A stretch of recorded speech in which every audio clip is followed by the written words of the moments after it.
CTBK gives executives and owners of mid-market businesses unparalleled confidence and clarity so you can focus on strategic objectives and organizational success.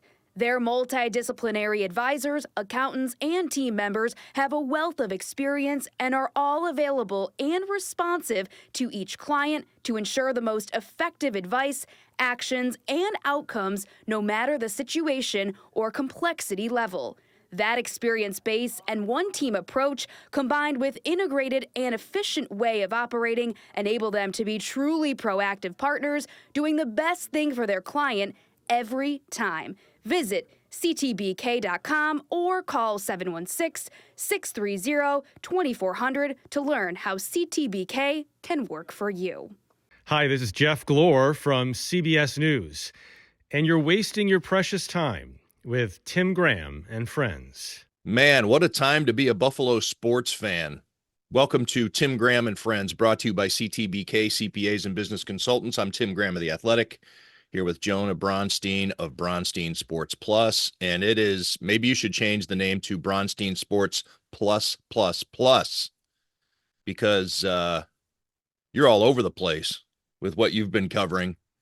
You've been monitoring Jessica Pegula getting to the finals in the U.S. Open. It should be noted that we're recording this right before she is to play in the final, but it's unprecedented territory for her to make it to the semis and then to win, and now advancing and on the verge of perhaps her first major championship. Bills open the season versus the Cardinals at Highmark Stadium on Sunday.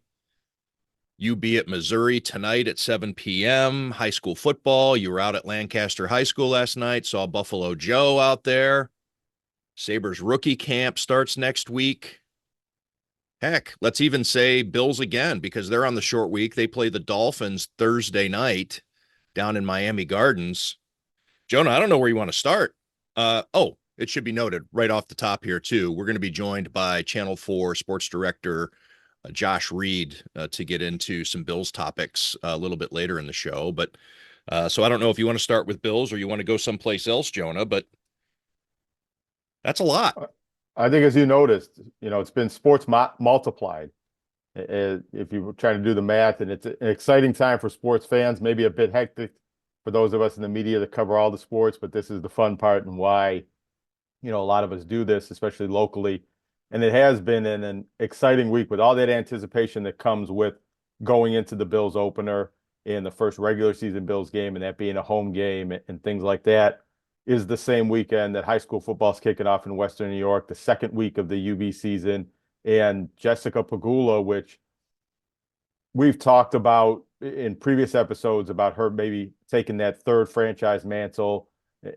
Whether that's the case or not, it has felt like that this week. This has felt like a very Buffalo sports story, and it is a Buffalo sports story with the fact that she's from that city and who her parents are, and being in the U.S. Open and the number of Bills fans, it seems, or Buffalo sports fans, it seems, that are in that crowd and cheering her along, and the way the ESPN television coverage has focused on that. It's been a lot of fun to watch, and a lot of fun in some of these local events, being on the sideline and seeing Joe Andreessen there at Lancaster last night, and the reception that he got, and how much the kids at Lancaster, the players on the team, and even young children that were there at the game enjoyed having and seeing him back. And then seeing him last week on the sideline at the University of Buffalo opener, along with Cam Lewis, another Buffalo Bills player, and a few other UB alumni. And then a neat thing that happened there, they had a couple of the Buffalo Bandits out to bring the NLL Cup and be acknowledged and recognized on the field at the University of Buffalo opener. Tahoka Nanticoke, who's native to Niagara Falls, Canada, across the border, but I think lives this way now. And the other player was Zach Belter, a Niagara Wheatfield graduate, played at St. Bonaventure Lacrosse, won a championship with the Buffalo Bandits in his rookie season, and he's wearing a Joe Andreessen jersey. So the Western New York connections there, and those two, I saw them sitting together in the stands watching some of that UB football game. So a lot of local fun in the sporting events, but national attention brought on Buffalo and Buffalo sports with Jessica Pegula and the Bills and NFL kickoff weekend wrapped into one. Yeah, everything's feeding off of each other, and Jessica Pegula making the national media round. She was on Scott Van Pelt's show, and they're showing Terry in the arena, and obviously, so there's Bills crossover there. As you mentioned, a Lancaster high school football game is almost like an undercard event for the Bills on Sunday, and UB, because of the Joe Andreessen connection. Pretty cool. Since we're going to talk with Josh Reed a little later on about the Bills and get in a little bit more in depth, what are your thoughts on UB at Missouri tonight? Now, this is the big non-conference game for UB this year. Going into the bigger conference, of course, they never get these games at home because they make a couple of bucks off of this trip. But your thoughts for the casual sports fan who doesn't maybe follow UB so closely? Do they have a chance against Mizzou? Well, do they have a chance? I don't want to strongly say no, but I wouldn't say yes. They're 34.5-point underdogs. I do think the early returns on what we saw in the first game under Coach Pete Lembo and how UB didn't dominate the game, but took care of business against a nationally ranked FCS team, Lafayette, in their opener. I'd like a to game think that UB has historically had trouble with, that opener against the Division I AA opponent. Well, had lost the last 2 seasons at home against FCS opponents under Maurice Linguist. Buffalo was favored, I believe, by 3.5 in that game, wins by 20, so they overperformed the projection and the spread that way. And I think Buffalo, with the coaching changes and the game plan that I think they'll bring into this game tonight, has a chance to outperform the point spread, cover the point spread, and maybe do better than that 5-touchdown loss prediction. But Missouri's really good. Missouri's number 9 in the country. This is the highest ranked UB team that UB has faced since 2013 when they went to Ohio State. And Ohio State was number 2. I guess I'm doing the math. 16 years ago now was the last time they played at Missouri. In that season, they lost there by 3 touchdowns, but they were competitive into the second half, and that was the year that UB goes on and wins the MAC championship under Turner Gill in 2008. So I think being able to show well in the first half and be competitive for a period of time in this game, I think UB has a chance to do that, and that would be a positive result if that's how it goes tonight. Yeah, I didn't realize it was 34.5 points when I asked you if they have a chance, But sometimes this stuff happens. It would be the biggest win in program history. We say this every year when Buffalo plays their bye game somewhere on the road, but UB has never beaten a Power 5 team in this context, a ranked team. They've beaten one ranked team, and it was Ball State in that 2008 MAC championship game. They've beaten Power 5 teams on paper, Rutgers, when Rutgers was, a 1-win team that season. But they've never beaten a team like Missouri, a top 10 team, a nationally ranked team. Now, Buffalo women's soccer went on the road and won at number 7 Pitt a couple weeks ago. Different sports, different scenarios. The context is slightly different, but it's Division I football. There is an opportunity. I don't know how this game has ended up, but I saw Bowling Green was winning at halftime at Penn State earlier today. There is the small, slight underdog possibility that a MAC school like Buffalo could go on the road and win at Missouri. I don't expect that to happen, but that's the drama that we could see tonight, that why you watch the games and hope that MACtion carries over into the SEC territory. Cardinals coming into Highmark Stadium, a bit of an unknown. We don't get to see a lot of the Cardinals. They're a team that is in transition. They're always in transition. They're always trying to come back from something because they're just not a very good organization. But Kyler Murray and Marvin Harrison Jr. add some excitement, some money coming in on Arizona. Opened as a 7-point underdog. Now it's down to 6.5 pretty much everywhere. So the public is thinking that maybe the Cardinals have a shot here to at least come close.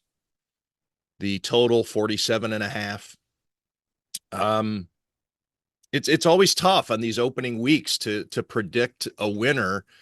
I think that the Bills can lose this game. And it's because not of any skepticism that I have regarding the offense or Joe Brady or the loss of Hoyer and Hyde or anything like that. It's mostly the unknown. It's hard. It's hard to really envision what's going to happen. So I don't know. What are your just thoughts, Jonah, on the week 1 game, on a week 1 matchup, and how difficult it is to actually gauge how good either of these teams are, because the Bills won't even know who they are as a team until October. So how are we just supposed to guess? Or how is Las Vegas supposed to guess? I think that's fair, but I think that applies to a lot of teams, if not all teams in the NFL, and maybe cancels each other out. What do we know about the Cardinals and how good they are and things that they have to figure out for week one? I think this is one of the easiest games to pick the Bills in this season. If you have some kind of projection that the Bills are going to win 9, 10, 11 games, I think most of the predictions I've seen been around 10, and the over-under on that's 10.5. I don't think they get to 10 wins without winning the home opener against a team that's not one of the most challenging teams on their schedule, coming from not necessarily the West Coast, but out west. It is traveling from the Western Conference territory, if you will. And I think all of that plays into the Bills. I think they're one of the biggest favorites. I haven't looked at all the lines, but I think, looking at kind of some spread pool projections, the Bills and the Bengals, I believe, were the two teams that were the popular picks in survivor pools to win. I think there's concerns and questions maybe more than concerns about how the Bills offense is going to come together, all the new parts at wide receiver and different players.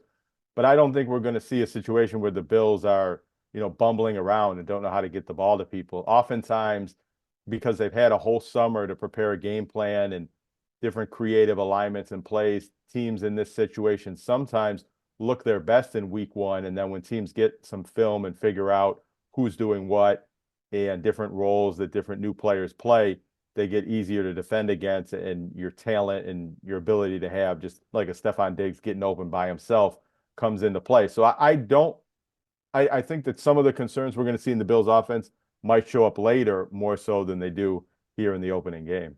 Yeah, there is a stability factor, as you mentioned. Two brand new coordinators. Well, hang on. Let me rephrase that. Two newish coordinators. Joe Brady, the interim tag is off of him, and he was a coordinator for a couple of lackluster seasons in Carolina.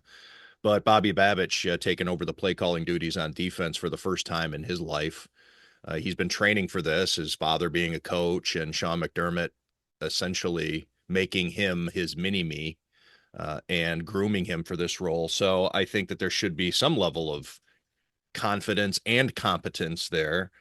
But some things, the safeties, the people who kind of set everybody up, set up the chess pieces for Sean McDermott's defense, they're both in new roles. DeMar Hamlin and Taylor Rapp, of course, have been in the system, but they're still proving themselves. And Terrell Bernard, one of the two captains, he is back from last year, but he's going to have Dorian Williams next to him. So there is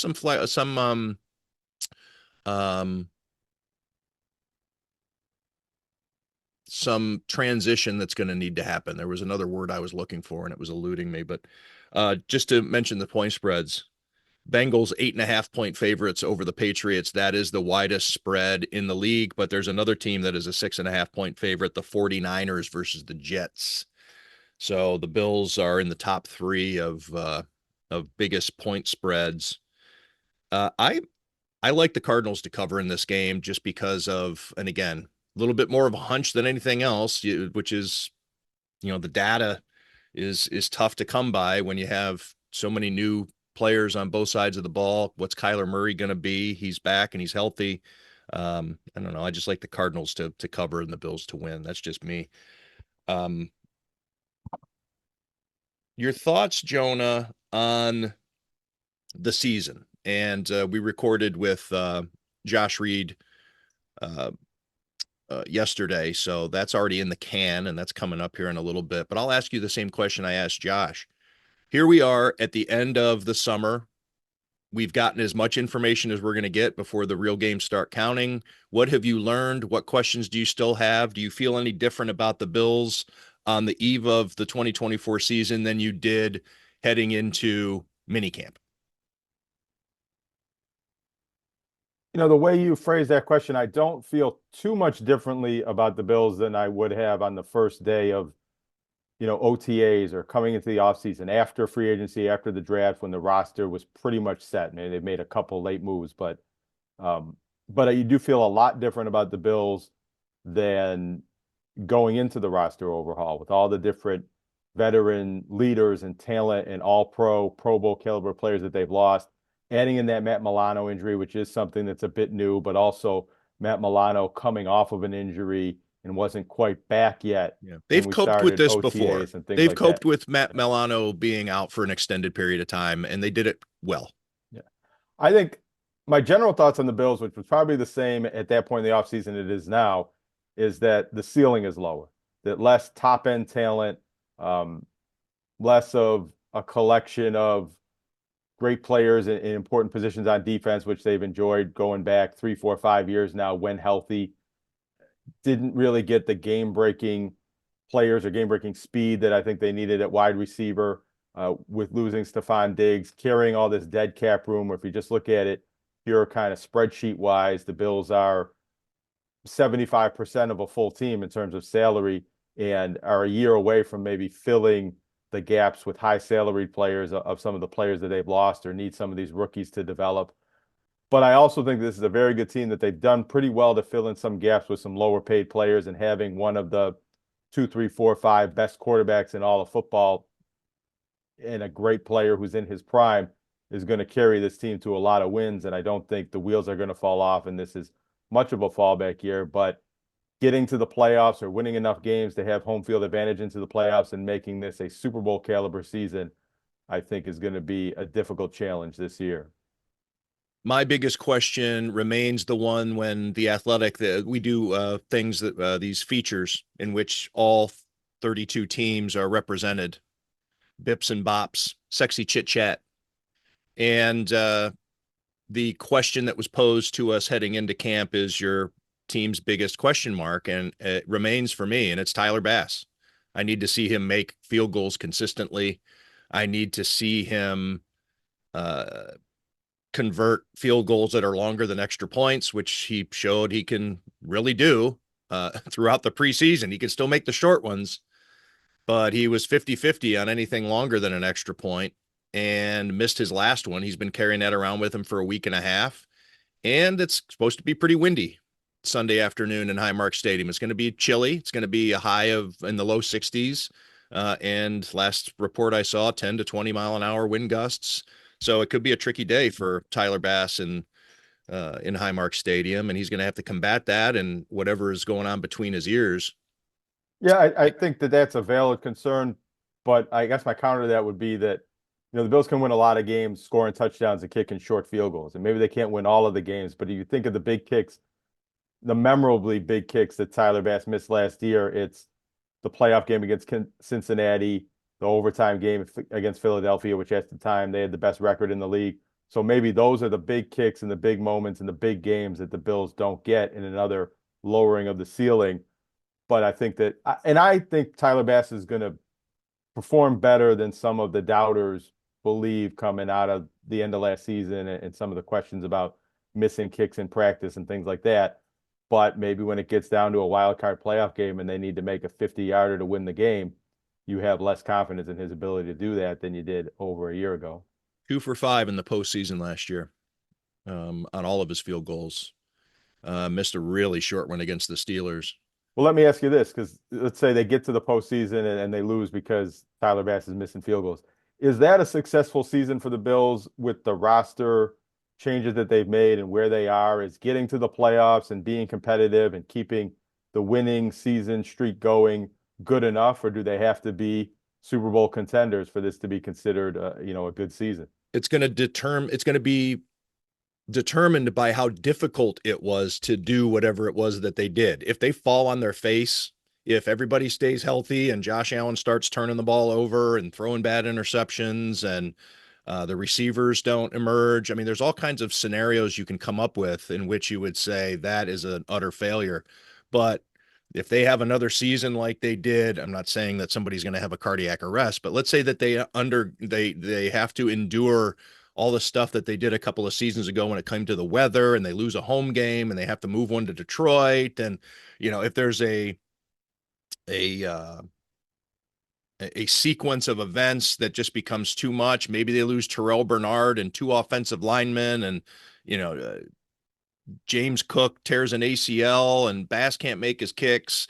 and they make the playoffs, I think we'll probably be looking at it as, huh, I mean, wow. I mean, these guys battled. But if everything being equal and they barely make the playoffs, if they get a high seed, I mean, there's all kinds, and losing the first round, I don't know. I mean, there's all kinds of ways in which I could see them not making the playoffs and saying, valiant effort, boys, or they can make the playoffs and I'd say this is unacceptable.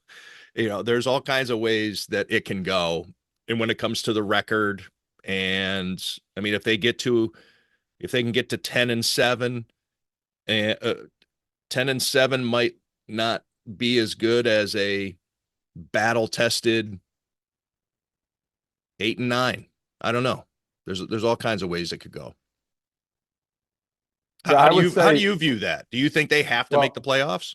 I probably I mean, gave it's away going my to be. hand with way asking the question. I do think making the playoffs would mark this as a successful season, um, because I do think there can be no success if you don't make the playoffs. With 7 teams making it in the conference now and falling from being a division champion to a team that doesn't equal a wild card, unless there's a major injury to Josh Allen or something, it becomes a lost season. This is a team that took a huge step backwards, I think, if it falls out of the playoff picture. But making it to the playoffs, but let's say not winning the division or being in a worse playoff position than the Bills have been in most of the past 4 seasons, I think that still can be considered a success as long as it creates a launching pad for next season, that it seems like better things are ahead. And this was a necessary restabilization of, the core and the team and the roster. And they're again a division champion, Super Bowl contending team a year from now. It's similar to the Sabres, even though the Sabres are in a much different place with their franchise, but having a season that gets to the postseason and gets players postseason experience and puts the team in a trajectory to be good next year, I think is successful for the Bills, even if the result, once you're in the postseason, that would be, non-essential to me in terms of determining whether it was a good season for the Bills or not. Anything in the postseason, I guess I'm saying, would be a bonus. I will say this, though, in terms of how the team will be framed in terms of conversation, narrative, fan reaction, all that other stuff, I think it will be considered a failure by the fan base, a vocal part of the fan base, if they don't at least get to the AFC Championship game, because that's the standard. And it will be, the conversation will be, Sean McDermott wasted another season of Josh Allen. They didn't get within sniffing distance of the Super Bowl. I don't know that the perspective is going to hold regarding the fans' perception of what this team should be. I think it's Super Bowl or bust every year, at least get to the Super Bowl or bust pretty much every year that Josh Allen is going to be the quarterback from now on. I don't think that's fair. I just explained why I don't think that's fair, because there's all kinds of ways that your season can end. And I've said it a gazillion times. I'll say it again, and I'll say it more in the future. 2 years ago should be viewed as one of the greatest seasons in Bills history, even though they didn't make it out of the second round of the playoffs against the Cincinnati Bengals. Everything that happened that entire year on, including Kim Pegula and what happened with the Tops shooting. And, that was just a year to endure. But fans were upset. A lot of fans were upset that they didn't go farther, that they didn't overcome 13 seconds from the year before and all that type of stuff. But anyways, I do want to point out, and I know that it's always a bit of an eye roller to go back to the Super Bowl Bills, but I think it's at least it illustrates resiliency, or where a team can be in its trajectory, and take a step back. You can take a step back in your trajectory and still be headed in the right direction, if that makes sense. So the 1988 Bills make it to the conference final. They get to the AFC Championship game, where they lost to the Cincinnati Bengals. The game was at Cincinnati. They lose 21-10, but they are within 1 game of the Super Bowl. 1988, 1989, they go 9-7, and they lost in the first round to the Cleveland Browns. They had to go on the road in the first round after making the AFC Championship game the year before. Ronnie Harmon drops the ball in the end zone, infamous Bills play. And then they went to 4 straight Super Bowls. So that 1989 team did take a step back, but they also learned so much about themselves. They added Thurman Thomas. K-Gun offense was born late in that season, really late in that Browns playoff game. And then they come back in 1990 and go on an unprecedented and unrepeated run in NFL history. 4 straight Super Bowls, 4 straight AFC championship games. So anyways, so I do think that with perspective or context, the right content, the team might not go as far or look as good as in years past, but still be headed in the right direction. Okay, let's take a quick break here. And when we come back, we'll offer up a conversation with WIVB Sports Director Josh Reed about the Bills. Please, everybody out there, subscribe, follow, like, thumbs up, all the different things that you can do on your platform of choice, whether it's Spotify or Amazon or iTunes, YouTube, of course. If you're listening to this now and there is an option for YouTube if you want to check that out. Thanks, everyone, for your patronage. But hang tight. We're going to be right back in just a little bit with Josh Reed. The financial needs of a business go beyond tax and attest services. That's why CTBK goes beyond accounting services and offers outsourced solutions through their affiliation with CFO Solutions Plus. These additional services allow clients to focus on their operational and long-term strategic goals. Trust CTBK's outsourced solutions to provide cost-effective, value-added financial services tailored to your company's needs. Call CTBK at 716-630-2400. Again, 716-630-2400, or go to ctbk.com to learn more about CTBK's outsourced solutions. There's a good chance he got drunk during the commercial break. It's Tim Graham and Friends. Joined now on Tim Graham and Friends, brought to you by CTBK, CPAs and Business Consultants, one of the greatest Fs in TGAF history, and a hell of a competitor at the bar. Right. Every time I have beers with Josh Reed, he says it too. He might be trying to make me feel good, but every time we have beers together, we kind of have the little bit of a text exchange, maybe even a little romanticism to it of, we got to do that more often. Yeah, it's fun. And here's the thing. The setup is always pretty easy. The exchange to set it up. It's always like, hey, after work, like and we both kind of know that you just give the chin. cold. You just give a little chin. It's not even that. It's just a little nod. All it takes is a little, hey, let me know what time. And then one of us will like roll our eyes like, no, I can't. And then, yeah, I'll be there. I'll be there. That's usually me. It's a good time. We got the Bills starting up. I don't know if you've been covering it, but off and on.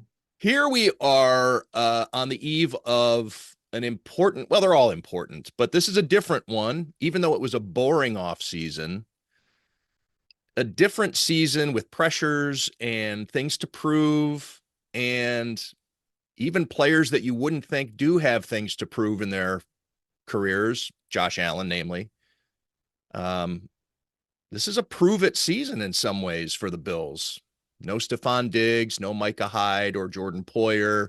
A lot of those veteran, experienced, high production safety valves have been removed, and now it's falling more on these younger guys. And I think that the Bills are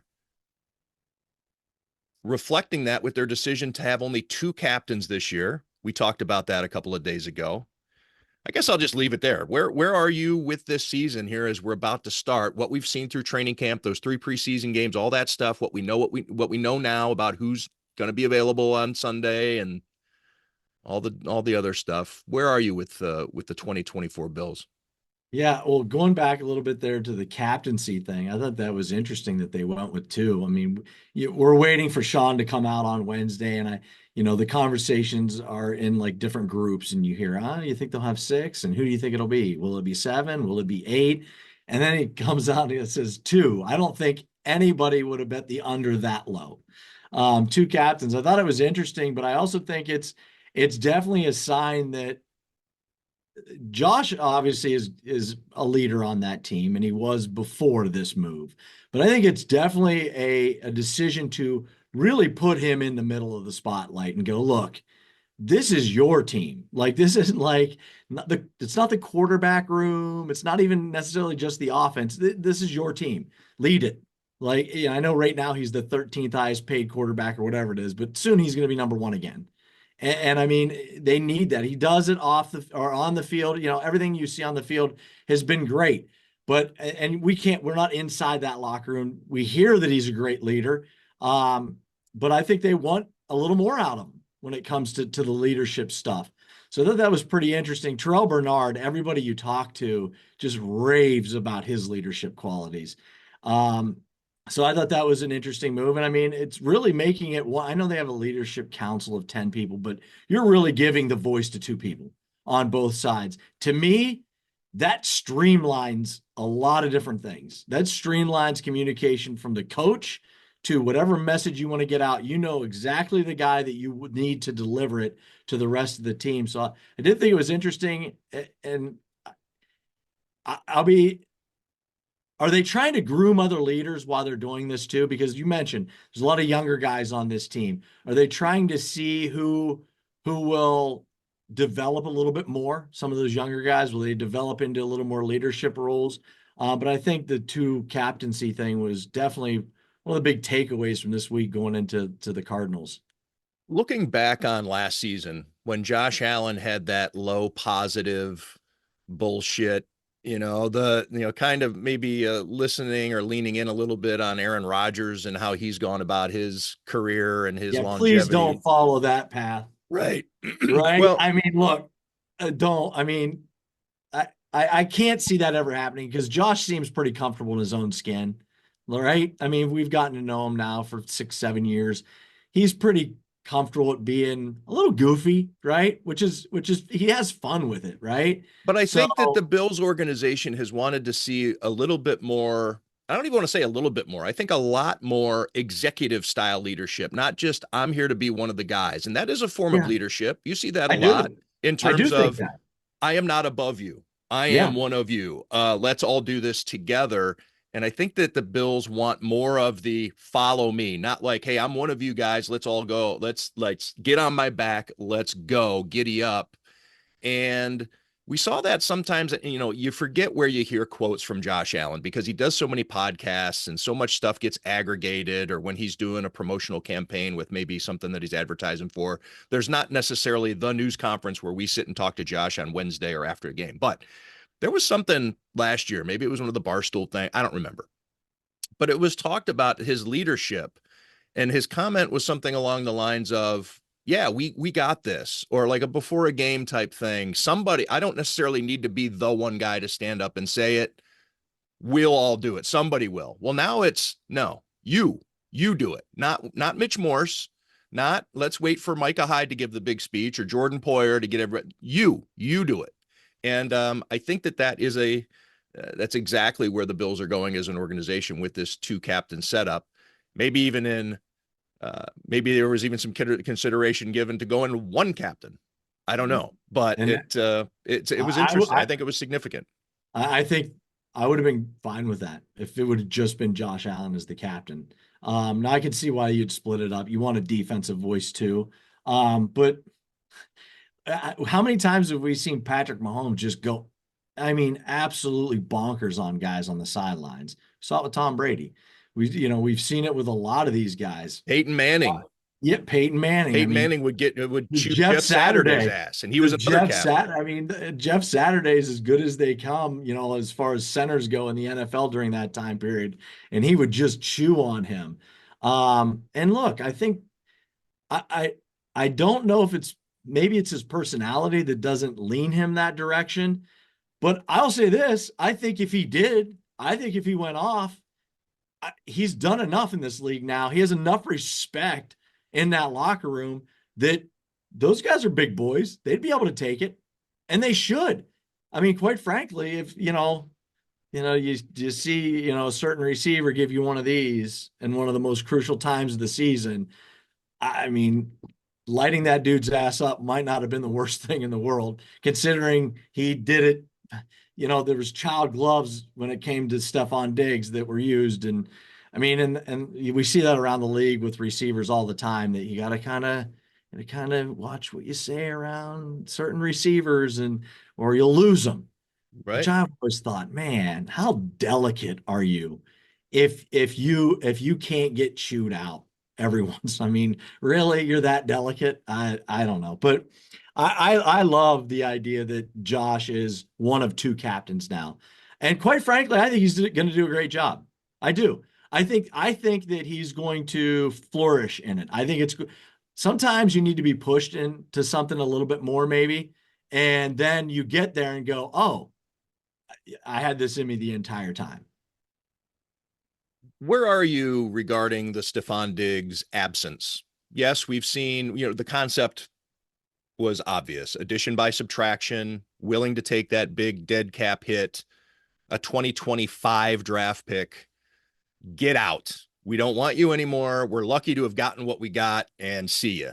They paid for his flight. Right. Right? They We're were gonna like, send- hey, good news. We got you business class on the first flight, no connections. We're Here going you to go, send buddy. consolidated movers over to box up your stuff Right? for you on They're our already dime. there. They're already there. They're already packing your stuff up. Well, now I we've think seen what they're doing at receiver. There are whatever they're going to do has been done regarding personnel. We've seen hints of it in practice and not much in the preseason games because the starters didn't play. But where are you now, looking back all these months since the trade, on good move for the Bills, bad move for the Bills?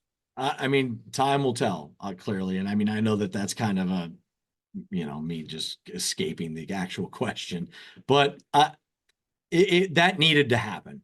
I think everybody, not only think you needed to be in the locker room to know that that was a move that needed to happen. It was time. It was time for that to happen. The years that Diggs was here, he was great. I mean, take nothing away from what he did on the field. He was phenomenal. And really made Josh Allen a better quarterback, I think. And now we're at the point now in Josh Allen's career where he's so good, he should be making the receivers better now. The elite quarterbacks make good receivers great and okay receivers good. Like, they elevate those guys. I mean, you go back through the list of the Bradys and the Mannings and all of them. Even Mahomes, he's had guys who have suddenly, you're like, this guy's good. I mean, those elite quarterbacks make guys who are just okay, really, really good players. And Josh is in that category. I still think it comes down to, and we're not even talking about a receiver, is Dalton Kincaid. And maybe I'll be dead wrong on this, but I honestly think that at the end of the season, he's going to be a top 3 tight end in the NFL. I do. I think, and some of that has to do with watching Mark Andrews. Just like, I don't know where he was last night when they played the Chiefs, but I do. I think Dalton Kincaid and Josh Allen, we're going to be talking about them 8 years from now being one of the better quarterback tight end duos maybe to ever play. I know we have a finite amount of time here, but I would go down on a little rabbit chasing hole here. Sure. Of what happened to Mark Andrews, and is that it? Like, is Right? this Isaiah Likely's team now? Right. I mean, But, because not only did Mark Andrews not produce, Isaiah Likely was incredible. So you Right. start going, certain people who have him on their fantasy team are going, oh no, oh no. Hey, yeah. So yeah, Isaiah Likely suddenly is the fantasy football tight end to go get. Who will be the player Bills fans hate watch the most this year? Stephon Diggs or Xavier Worthy? Oh, Worthy. Yeah. Worthy. His Because first touch goes for a touchdown. He has another one in which he just, I mean, obviously it was a blown coverage, but still running naked up the right sideline for an easy touchdown late in that game. Yeah. He looked pretty good. And what, I think he had 5 touches, 2 touchdowns. That's a pretty good percentage. Yeah, I still think, I think it's Worthy. I think Diggs, you can always fall back on. Hell of a run. You know what I mean? You can go back, but Worthy gave you nothing. Worthy was and he ends up going to the Chiefs. Look, at the time, I was like, look, if you were going to draft him anyways, if the Bills had no intention on drafting him and they knew the Chiefs were going to trade up with someone to draft him, and you had everyone kind of rated the same, then pull the trigger. I'm fine with that. I'm still fine with it. Now, there's just going to be a lot of Keon Coleman and Worthy are going to get compared. As soon as they play the Cardinals, everybody's going to line up what Keon did and what Worthy did. Right. And right now, Worthy came out of the chute pretty fast. Yeah, it's going to be a little while before the Bills fans are going to be using the phrase small sample size if they want to defend Keon Coleman for at least a month. Too small of a sample size. But Chiefs fans are going to be like, oh, no. Yeah, we won this. We won this. And I mean, I don't think it happens, but I mean, human nature would tell you, if as a competitor, you're a quarterback, you lost Diggs, so Diggs is gone. This Worthy thing happens. You have Keon Coleman. Not that you're going to force him the ball, but damn it, do you want him to be good?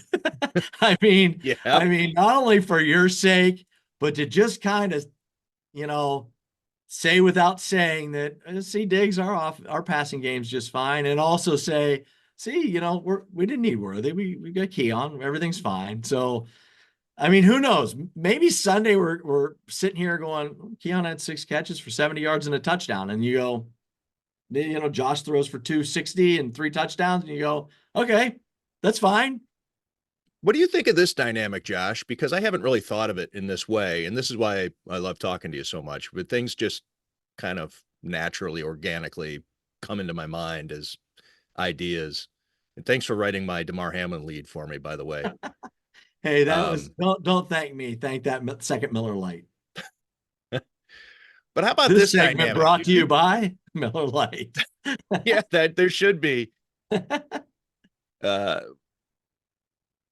There's only one receiver on this team. I mean, 3, I guess, if you want to count the tight ends. But from that receiver group, they didn't play with Stephon Diggs. They don't care about pride or what Stephon Diggs did or trying to replace Stephon Diggs. I wonder if that's good or bad. Like, do you want that edge? Do you want guys going out there on a look, some of the greatest 1-2 punches in NFL history were guys who vibed off each other, and maybe, whether it's Terrell Owens and Jerry Rice or Lynn Swann and John Stallworth, they were teammates and good, but it was like, I'm going to get mine. I'm going to do, I'm going to try to, even in the Bills history, Josh Reed and Eric Moulds, those types of things. By the way, do people ever think you're that Josh Reed? Yes.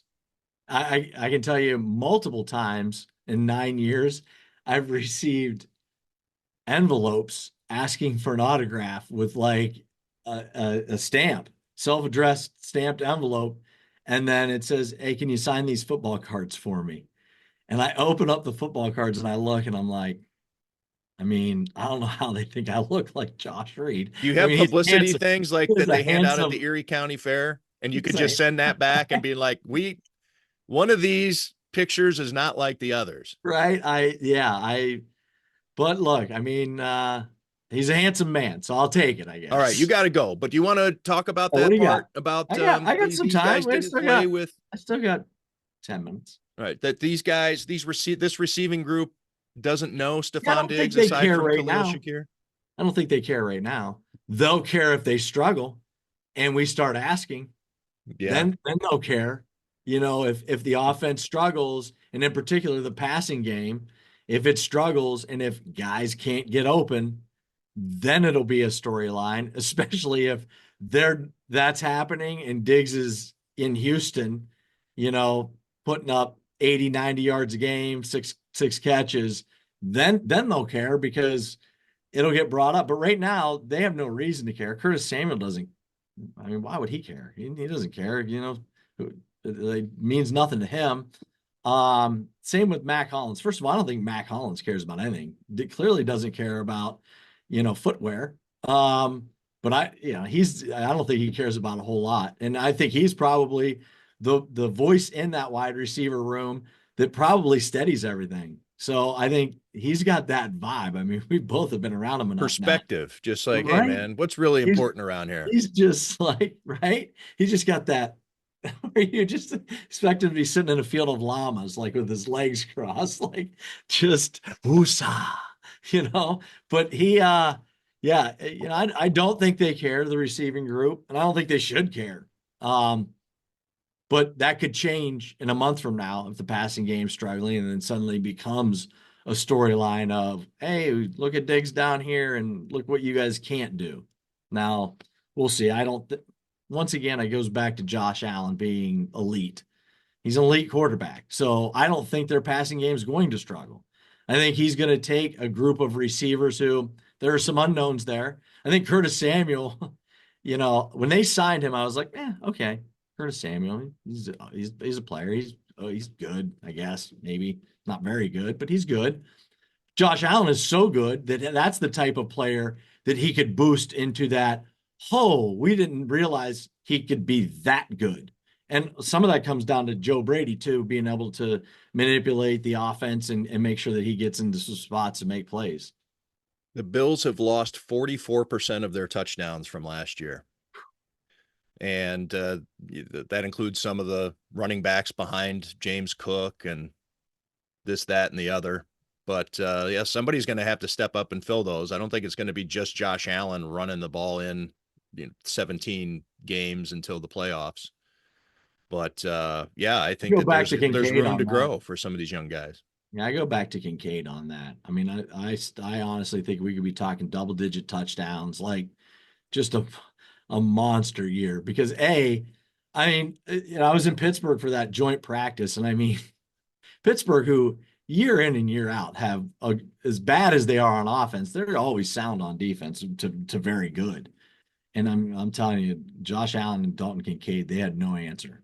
I mean, there was no one half the time within 10 yards of Kincaid. I just think that he is going to be elite. And we were talking the other day, I forget what podcast or what interview it was, where I was talking to somebody, and it was, who do you think could be an all-pro this year? And to me, he's right on that list of a guy that could make that jump this season. It's hard to do because there are so many big names at that position. Yeah. It's hard to, I think, break through. There's only one of those slots on the team at the end of the year, and you're going to have to get past Travis Kelce and Laporta and Isaiah Likely now all of a sudden. Right. The new sheriff in town. Yeah, but Josh, I don't even mean first team, right? I mean, I don't even mean first. Like, I think if you can, Taron Johnson was third team All-Pro, second team or third team All-Pro.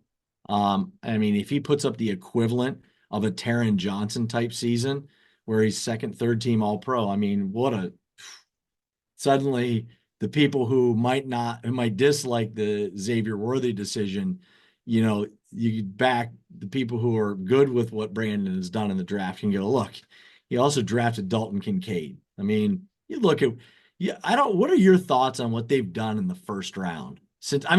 Because to me, they've killed those middle rounds. I mean, they just have, from Matt Milano to Terrell Bernard to Christian Benford to, just the list goes on and on in those middle rounds. The first round though, obviously the Josh Allen thing has gone really damn well for them.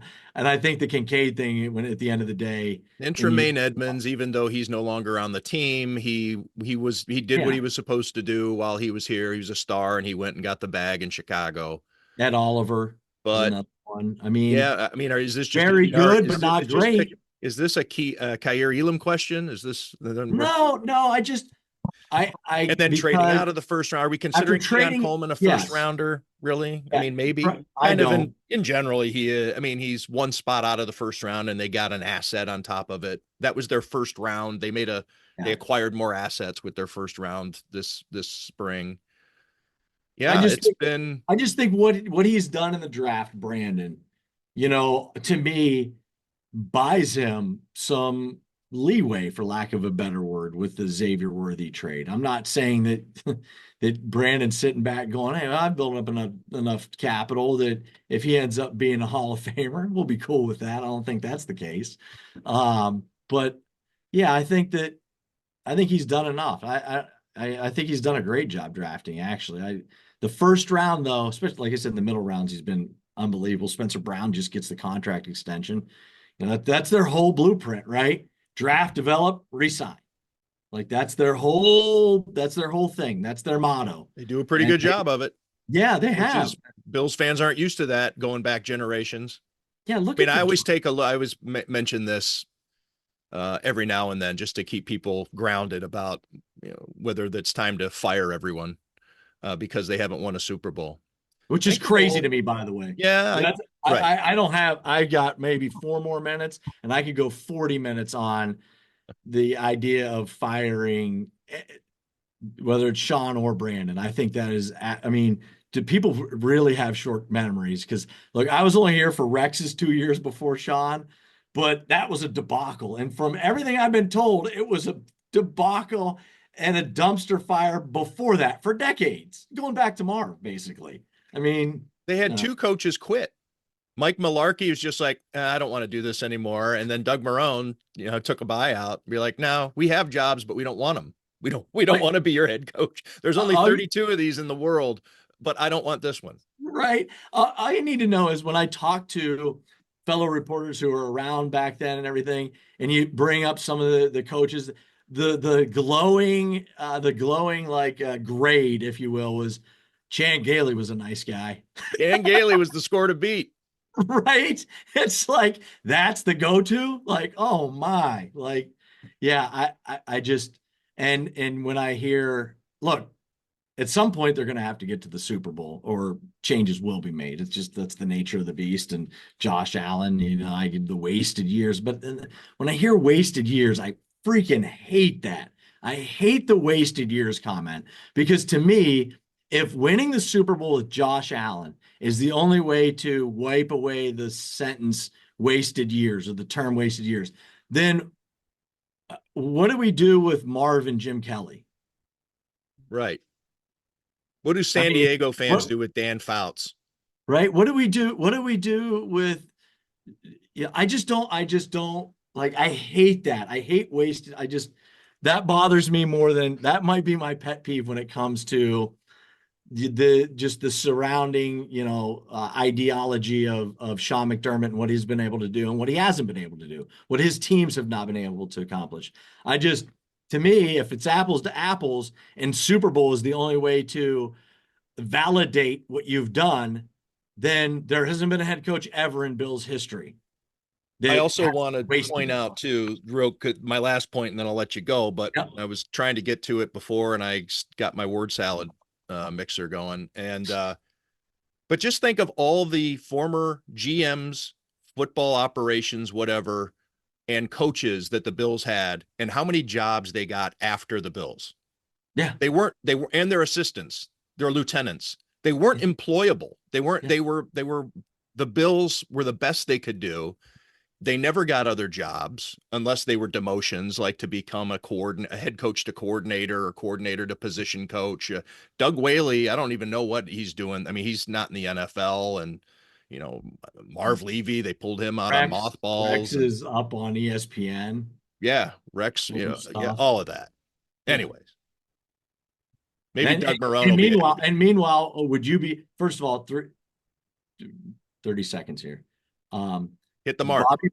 Bobby Babbage probably has a good chance to become a head coach. Or all of the he owns those press conferences. Brandon Beane's assistants who are constantly interviewing for GM jobs or have had them already. Yeah. Yeah. Anyways, get out of here. Babbage, Joe Brady's going to end up being a head coach probably one day. Babbage will be too. And I'm going to tell you right now, if they ever pull the ripcord on Sean McDermott, it'll take him about a week to get another head coaching job. Absolutely. Josh Reed, sports director from Channel 4, WIVB in Buffalo. Go do the news.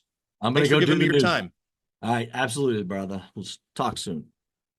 And again, thanks to everybody out there for listening and watching Tim Graham and Friends. Please subscribe so that way you know as soon as the next podcast is posted. Like it, rate it, thumb up, whatever it is that your platform allows you to do to let folks know that you're listening.